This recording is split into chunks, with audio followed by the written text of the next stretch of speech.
ఒకవేళ నరవణేకు వాళ్ళని ఎదుర్కోవడం సరైనది అనిపించి ఎదుర్కొంటే, కాల్పులు జరిపితే, దాడి చేస్తే, ప్రతిదాడి చేస్తే, అది కనుక పెద్ద యుద్ధంగా మారితే ఎవరు బలిపశ అవుతారు రేపు?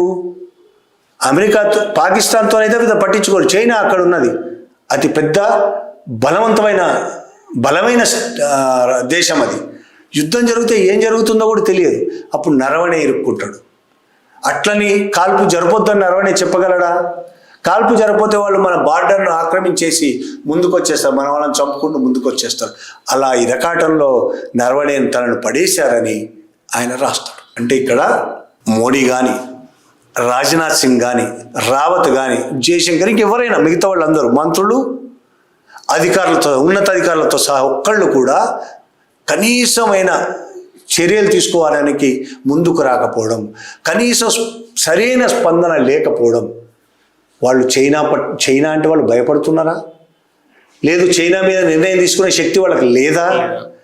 లేకపోతే భారతదేశాన్ని కాపాడాలని వాళ్ళు అనుకోవటం లేదా? ఇన్ని ప్రశ్నలు వస్తాయి. ఈ మొత్తం నరవణే రాసిన పుస్తకం చదివితే ఇన్ని ప్రశ్నలు వస్తాయి. అంత చేష్టలుడికి ఎందుకు కూర్చున్నాడు మోడీ? వస్తున్నదని పదే పదే ఫోన్లు వస్తున్నా రాజ్నాథ్ సింగ్ కానీ, మోడీ కానీ ఎందుకు చేష్టలుడికి కూర్చున్నారు?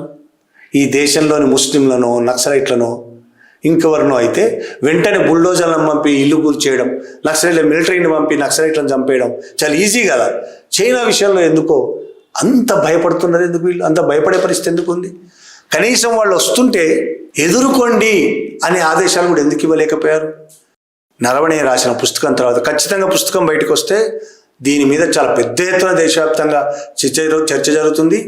మోడీ 56 ఇంచులు ఎంత, 56 ఇంచులు నిజంగా మోడీకి ఉందా లేదా, ఆయన ఎంత పిరికివాడు అనేది బయటపడుతుంది.